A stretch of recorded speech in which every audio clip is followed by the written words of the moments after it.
दोस्तों, आप लोगों का इस टफ लाइफ एकेडमी में बहुत बहुत स्वागत है। आज मैं आप लोगों के सामने एक जॉब से रिलेटेड वीडियो अपलोड किया है। मैं उम्मीद करता हूं कि यह वीडियो आप लोगों को बहुत पसंद आएगा, बहुत मोटिवेटेड होगा, बहुत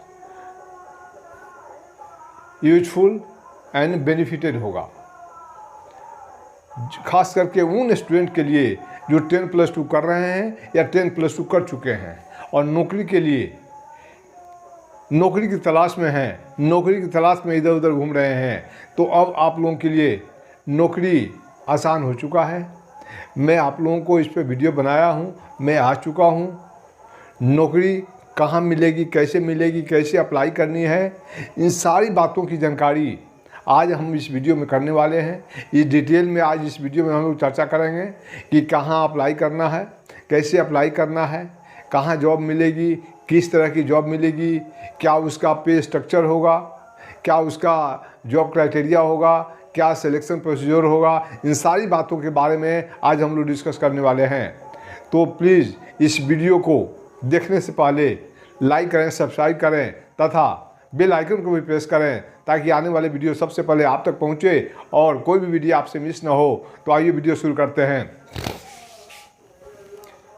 nursing assistant in Indian arm forces, check eligibility, selection procedure and salary structure.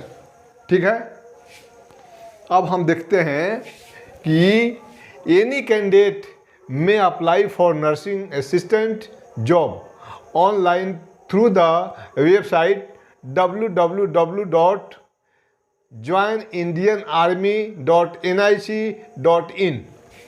ये आपका वेबसाइट है। इस वेबसाइट पे आप जॉब को सर्च कर सकते हैं।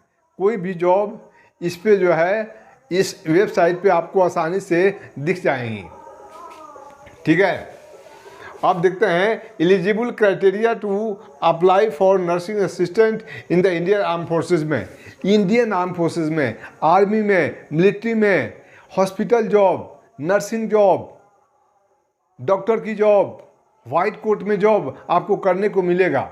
ये बहुत ही बेहतरीन, बहुत ही रॉयल, बहुत ही आराम की नौकरी है। ठीक है, तो इसके बारे में आज मैं आप लोगों को बताने जा रहा हूँ कि इसमें कैसे आप प्रवेश कर सकते हो, आपका इनरोलमेंट कैसे हो सकता है, आपकी भर्ती कैसे हो सकती है, आप इसमें कैसे जा सकते हो। इन सारी बातों की जानकारी आपको मिलने वाली है। तो कैंडिडेट शुड बी 10+2। कैंडिडेट को सबसे पहले 10+2 होना चाहिए, अर्थात इंटरमीडिएट होना चाहिए। एग्रीगेट मार्क्स 50% होना चाहिए और टोटल में कम से कम 40% मार्क्स होना चाहिए। और आपको साइंस का स्टूडेंट होना चाहिए जिसमें आपको 10+2 with physics, chemistry, biology and English, ये 4 सब्जेक्ट आपका बिल्कुल होना ही चाहिए और उसमें आपको जो है 50% मार्क्स ऑब्टेन होना चाहिए। नेक्स्ट आता है एज लिमिट। अब सवाल उठता है कि भाई आपका एज लिमिट उसमें क्या होना चाहिए, कितने एज में आप जा सकते हैं। तो उसका एज लिमिट है 17.5 साल से 1 दिन भी कम नहीं होना चाहिए और 23 साल से 1 दिन भी ज़्यादा नहीं होना चाहिए। अर्थात 17.5 से 23 साल के बीच में आपका एज होना चाहिए। 1 दिन ना कम होना चाहिए ना 1 दिन ज़्यादा होना चाहिए। क्लियर। Physical standard. अब आपका फिजिकल स्टैंडर्ड क्या होना चाहिए, आपका फिजिक क्या होना चाहिए, आपका स्टेमिना क्या होना चाहिए, वो मैं आपको बताने जा रहा हूँ। मिनिमम हाइट, आपकी हाइट जो है कम से कम 157 cm होना चाहिए, सेंटीमीटर होना चाहिए। उसके बाद मिनिमम चेस्ट, ये जो चेस्ट है ये कम से कम 77 सेंटीमीटर होना चाहिए। नॉन एक्सपेंडेबल है, नॉर्मल में होना चाहिए और इसको फुलाने पे, एक्सपेंस करने पे 82 cm होना चाहिए। फुलाने पे कम से कम एक्स्ट्रा 5 इंच आपको एक्सपेंस करने आना चाहिए। टोटल मिला के 82 cm बनता है। उसके बाद आपका वेट कम से कम 48 kg होना चाहिए, नॉट लेस देन दैट, ठीक है, होना चाहिए। उसके बाद अब आता है कि मेडिकल स्टैंडर्ड में लोग बोलते हैं ना कि मेडिकल में मैं छटा गया, या मेडिकल में फलाना छटा गया, या मेडिकल में हमें ये कमी है। तो क्या कमी है, इन सारी बातों की जानकारी मैं इस वीडियो में देने वाला हूँ। आप लोग ध्यान से सुनना कि कहाँ कहाँ कमियाँ हो जाती है, कहाँ कहाँ आदमी फंस जाता है, कहाँ सब कुछ पास होने के बाद मेडिकल में फंस जाता है, क्योंकि आप लोगों को ये पता नहीं रहता है कि वहाँ चेक क्या होता है। तो वो मैं आपको बता रहा हूँ। मेडिकल स्टैंडर्ड क्या है कि चेस्ट एक्सपेंशन 5 cm होना चाहिए, ठीक है। चेस्ट एक्सपेंशन क्या होना चाहिए, 5 cm होना चाहिए। ईच ईयर नॉर्मल हियरिंग, दोनों कान से बराबर सुनना चाहिए, कोई भी किसी भी कान से आपको बाहर नहीं होना चाहिए। वहाँ कान का टेस्ट होता है, कान बिल्कुल आपका प्रॉपर होना चाहिए, ठीक है। And good vision in both I, और दोनों आँख आपका 6/6 होना चाहिए, बिल्कुल जो है ना कोई भी उसमें नुक्स नहीं होना चाहिए, चाहे वो नियर विजन हो या डिस्टेंस विजन हो, बिल्कुल जो है आपका 6/6 होना चाहिए। नेक्स्ट,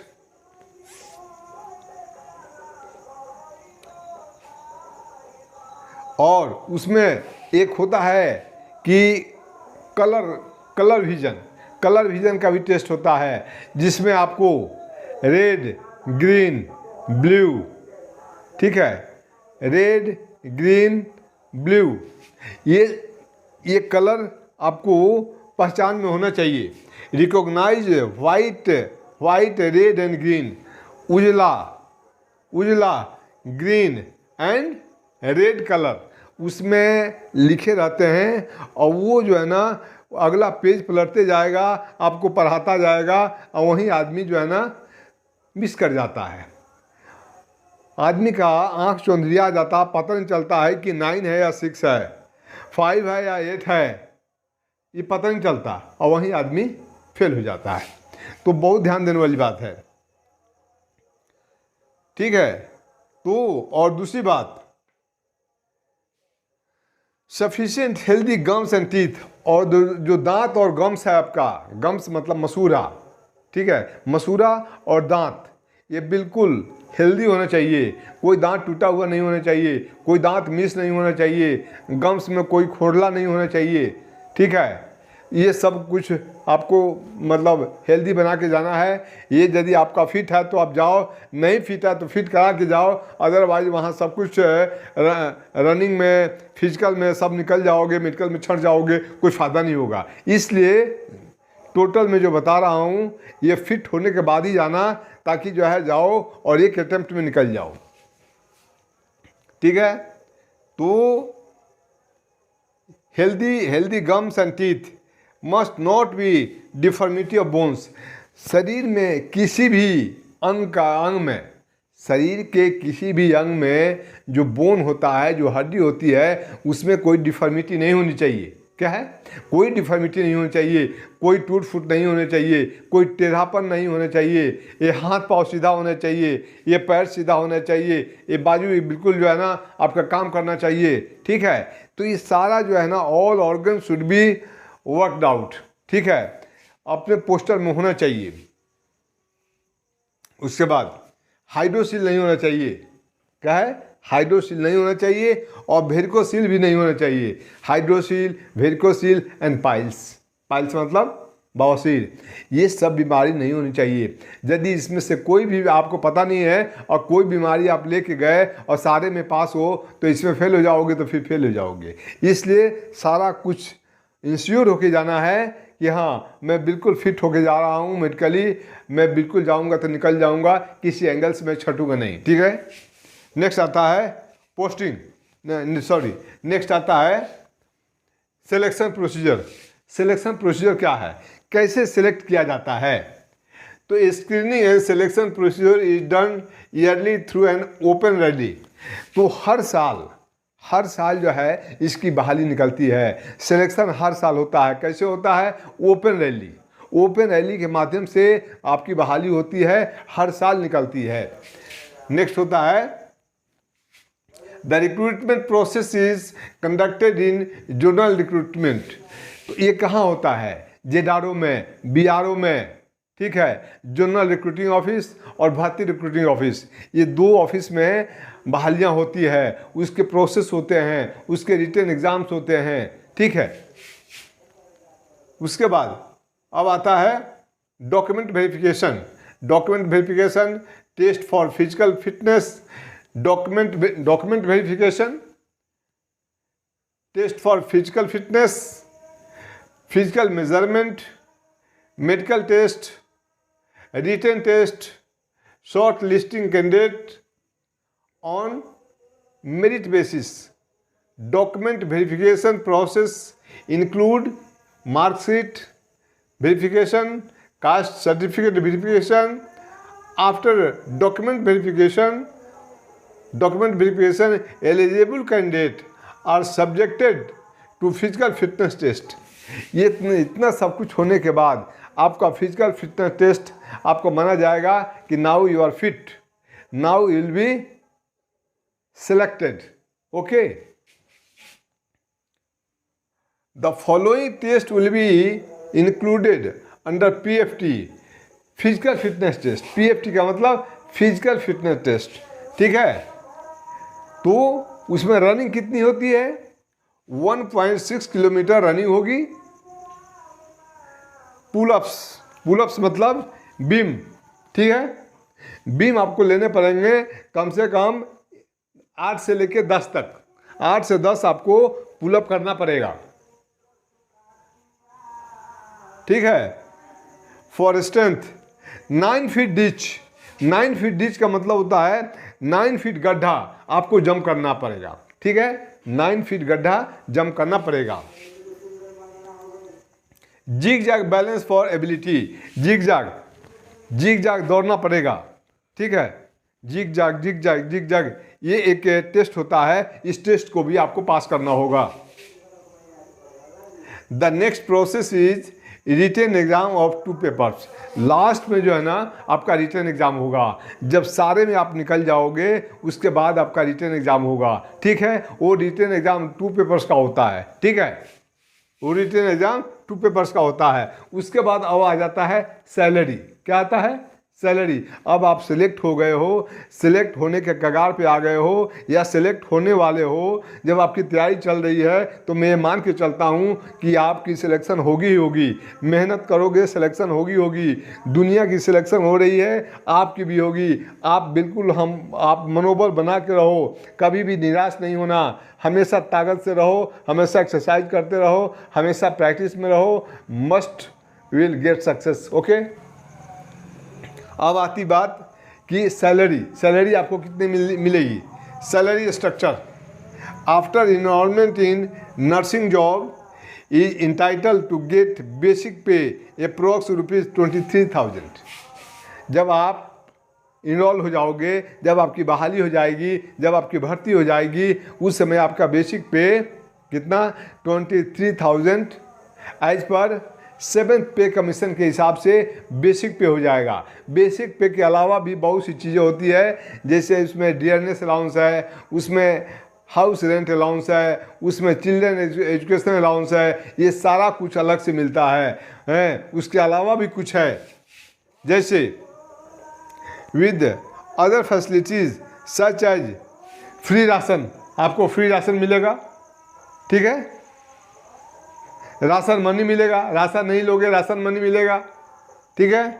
क्लोथिंग मिलेगा, जो आप क्लोथिंग पहनते हो, यूज करते हो, सारा क्लोथिंग आपको फ्री ऑफ कॉस्ट मिलेगा। Medical for self and dependent, आपके ऊपर जो डिपेंडेंट है, छोटा भाई छोटी बहन, मदर फादर, आप और आपकी वाइफ, आपके बच्चे, ये डिपेंडेंट हो गए। इन सब के लिए आपको मेडिकल फैसिलिटीज मिलेगी और रहने के लिए एकोमोडेशन मिलेगा, ठीक है, मिलेगा। उसके बाद रेलवे वारंट आपके लिए मिलेगा, आपके बच्चों के लिए मिलेगा, मदर फादर के लिए मिलेगा। जो भी आपके ऊपर डिपेंडेंट हैं उन सब के लिए, वो सबके लिए इंटाइटल हैं। ठीक है, self and dependent AGI scheme है। AGI स्कीम है, AGI मतलब क्या है? Army insurance group. Army insurance group ने 25 लाख रुपए का जो है ना आपका इंश्योर किया है। यदि कुछ हो जाता है, यदि सर्विस के दौरान कहीं कुछ हो जाता है, कोई मिस हैपनिंग हो जाती है, तो now will get just 25 lakh rupees as a AGI। उसके बाद तो बहुत कुछ मिलेगा, वो अलग चीज़ है। पेंशन मिलेगा, आपका AP फंड मिलेगा, आपका कम्यूटेशन मिलेगा, आपका जो है ना और कुछ चीज़ें हैं तो ये सब मिलेगा। लेकिन 25 लाख का आपका AGI ऑलरेडी किया हुआ रहता है। कोई मिस हैपनिंग हो जाती है तो उतना एक मुश्त मिलेगा। उसके अलावा अभी और 5-7 फंड होते हैं, वो अलग मिलेगा। Other facility like annual leave, AL annual leave 60 days का, CL कैजुअल लीव 30 डेज़ का। उसके बाद मेडिकल लीव भी होता है। यदि आप बीमार पड़े तो उसका तो जो है ना उसका कोई आपका कटेगा नहीं। आप हॉस्पिटल में रहेंगे, आप खाएंगे पिएंगे, आपकी सैलरी मिलती रहेगी, आपके बाल बच्चे आपके साथ हैं, कोई दिक्कत नहीं है, उसकी टेंशन मत लीजिए आप। अच्छा, लीव इनकैशमेंट, हर साल जो है ना आप 30 दिन आप अपनी छुट्टी को सेल कर सकते हैं, बेच सकते हैं, इनकैश कर सकते हैं। टोटल 300 डेज़, अर्थात 10 महीना पूरे होल सर्विस में आप 10 महीना छुट्टी इनकैश कर सकते हैं। ठीक है, इनकैश कर सकते हैं एवरी ईयर। ठीक है, तो दोस्तों मैं उम्मीद करता हूं कि आप लोग इस वीडियो को अच्छी तरह से समझ चुके होंगे। ये वीडियो आप लोगों को बहुत पसंद आई होगी और एक बार नहीं, 2 बार नहीं, 3 बार आप इसको देखें कि कहाँ अप्लाई करना है, कैसे अप्लाई करना है, इसका सैलरी स्ट्रक्चर क्या है, इसमें रनिंग टेस्ट कितना होता है, इसमें क्या क्या हमें टेस्ट देना होता है, मेडिकल टेस्ट में क्या क्या मांगा जाता है, क्या पूछा जाता है, क्या चेक किया जाता है, सारा कुछ मैं डिटेल में बता चुका हूँ। इसमें अब कुछ भी हमने नहीं छोड़ा है जो कि आपको इधर उधर भटकना पड़े। सिर्फ इसको आप 2 बार 3 बार देख लें तो आपको याद हो जाएगा और आप जो है ना शर्तिया मैं बता रहा हूँ कि जब जाओगे आप बहाली में तो पक्का आप सिलेक्ट हो जाओगे। ठीक है, तो दोस्तों ये वीडियो यदि पसंद आई हो तो इसको लाइक करें, सब्सक्राइब करें तथा बेल आइकन को भी प्रेस करें ताकि आने वाला वीडियो सबसे पहले आप तक पहुंचे और कोई वीडियो आपसे मिस ना हो। Thank you very much. जय हिंद।